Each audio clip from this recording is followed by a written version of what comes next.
la maqasida tatanaqad fiha aghraduhuma fayathur min at-tanaqud at-tanafur wa at-tabaghud wa minhu tathuru bagiyatu asbabil hasad falidhalika taral alim yahsudul alim dunal abid wal abid yahsudul abid dunal alim wat tajir yahsudul tajir balil iskaf yahsudul iskaf wala yahsudul bazzaz illa bisabab min akhar siwal istima' fil hirfah wa yahsudul rajulu akhahu wa ibn ammih aktsara mimma yahsudul ajanib wal mar'atu tahsudu dzarrataha wa surriyata zawjiha aktsara mimma tahsudu umma zawj wa ibnatah li'anna maqsadal bazzazi ghairu maqsadil iskaf fala yatazahamuna 'alal maqasid id maqsadul bazzaz atharwa wa la yuhasiluha illa bi kathrati zabun wa inma yunazi'u fi bazzaz akhar id hariful bazzaz la yatlubu al iskaf balil bazzaz thumma muzamahatul bazzaz al-mujawir lahu akthar min muzamatil ba'id anhu ila tarafis suq fala jarama yakunu hasadahu lil jal akthar wa kadzalika suja' yasudu suja' wa la yasudul alim li anna maqsadahu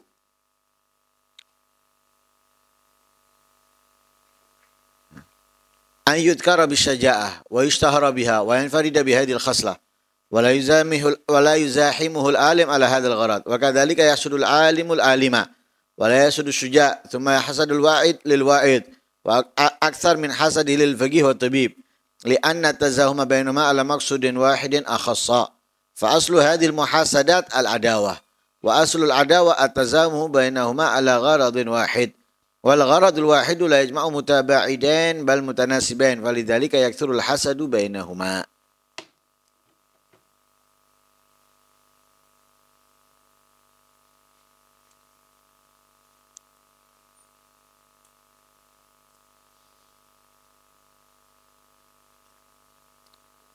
Wa qala radhiyallahu anhu al-amru inda ahli al-usul lil wujub hatta yadulla alaihi dalilun kharijiyun imma lil nadbi aw lil ibaha.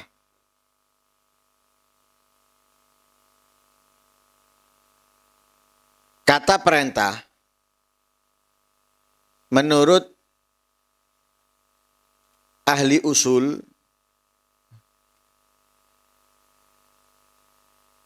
artinya wajib. Kalau kita menemukan dalam ayat Al-Quran ataupun dalam hadisnya Nabi SAW kata perintah itu menurut ahli usul hukum utamanya adalah wajib. Hingga ada dalil lain atau ada dalil baru yang bisa mengeluarkan daripada kewajiban menjadi hukumnya sunnah atau hukumnya mubah. Nah, karena itu Al-Quran, hadis,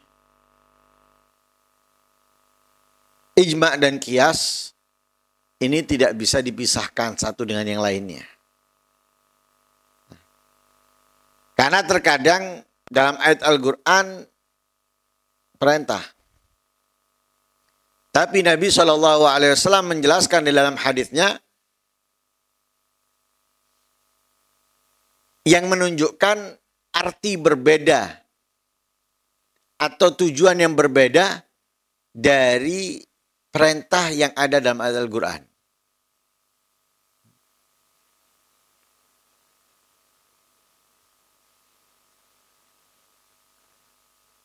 Seperti contohnya mendoakan orang yang memberikan zakat kepada kita. Dalam ayat Al-Quran Allah perintahkan wasalli alaihim. Akan tetapi bila kita mempelajari dalam ilmu fikih, di situ akan diketahui bahwa mendoakan orang yang memberikan zakat bukan wajib, melainkan sunnah. dari adab akhlak yang diajarkan oleh Rasul Shallallahu Alaihi Wasallam.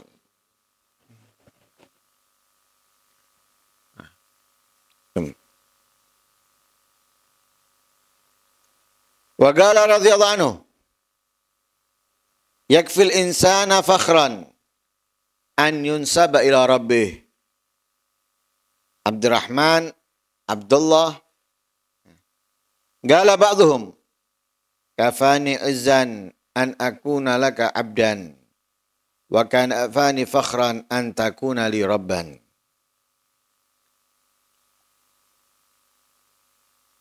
Cukup berbangga seorang manusia bila dinisbatkan kepada Tuhannya.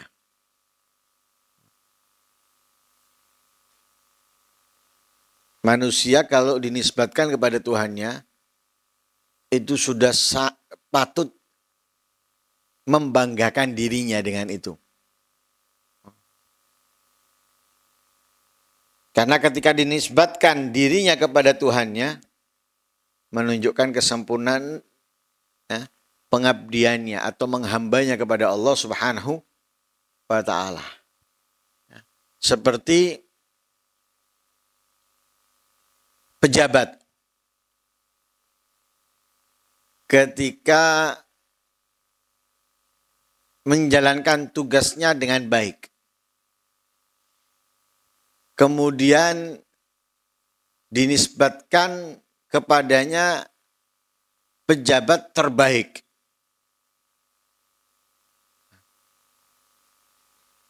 Dalam kategori misalnya A atau B, menjadi kebanggaan buat dia itu.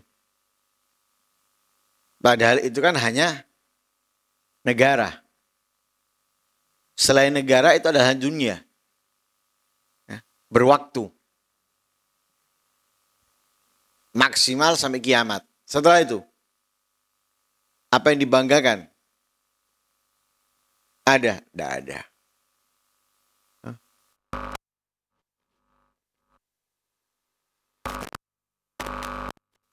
Itu nggak berhenti. Tidak sebatas hidupnya di atas dunia, tapi kelak di akhirat. Nah, seperti contohnya Abdurrahman, Abdullah, ini kan sebuah nama sebetulnya. Walaupun sebuah nama, tapi dinisbatkan kepada siapa itu? Abdurrahman. Ar-Rahman siapa?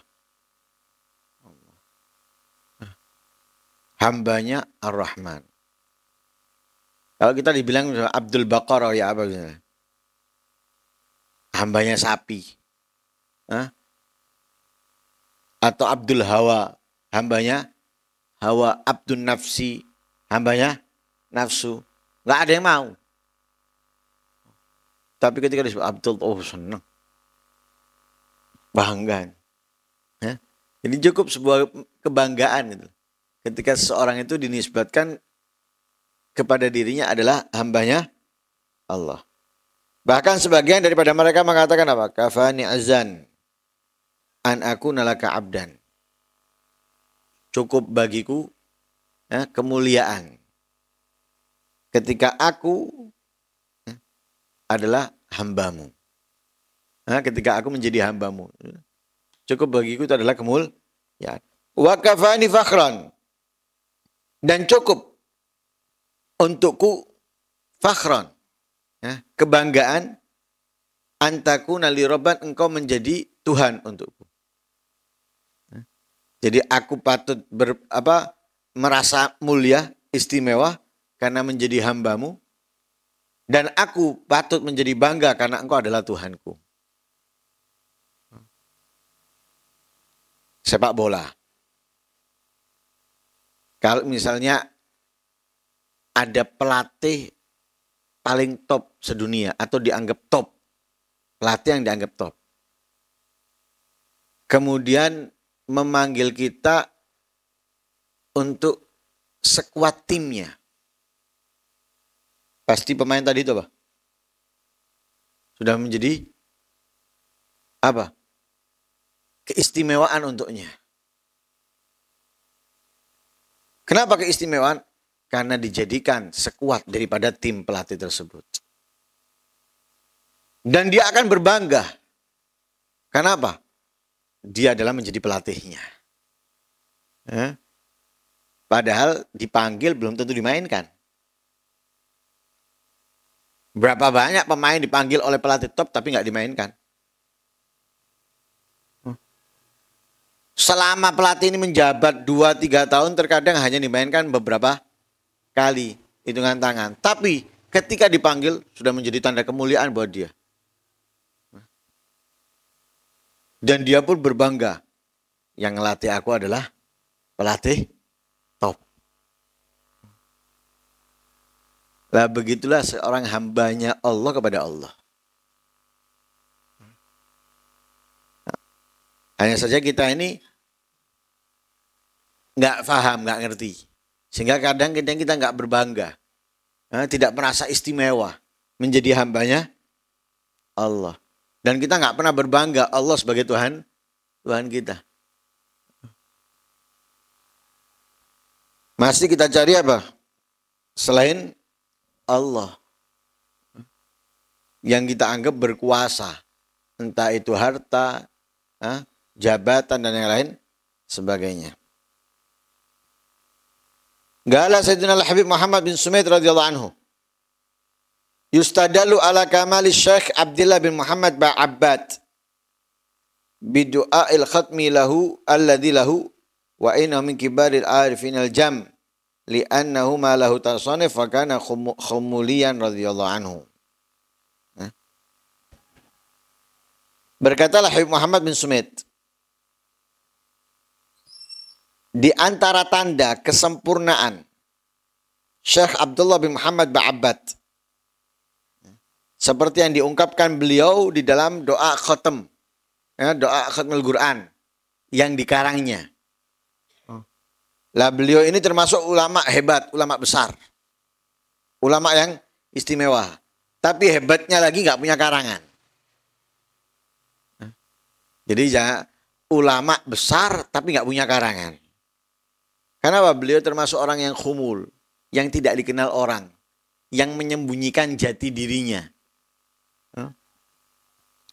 Lah doanya apa? Doanya beliau itu ya haqqu yakfini fakhran an akuna laka abdan wa yakfini izzan an takuna li rabban.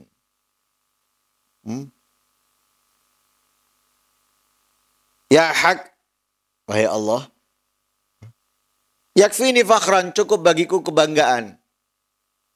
An akuna laka abdan, aku menjadi hamba untukmu. Wa yakfini izzan, dan cukup menjadi kemuliaan untukku. Engkau menjadi Tuhan, menjadi Tuhanku. Dalam mereka. Karena itu kita perlu berbangga. Berbangga dan merasa mulia. Karena menjadi hambanya Allah dan Allah menjadi Tuhan kita. Lah, harus kita sempurnakan penghambaan kita kepada Allah.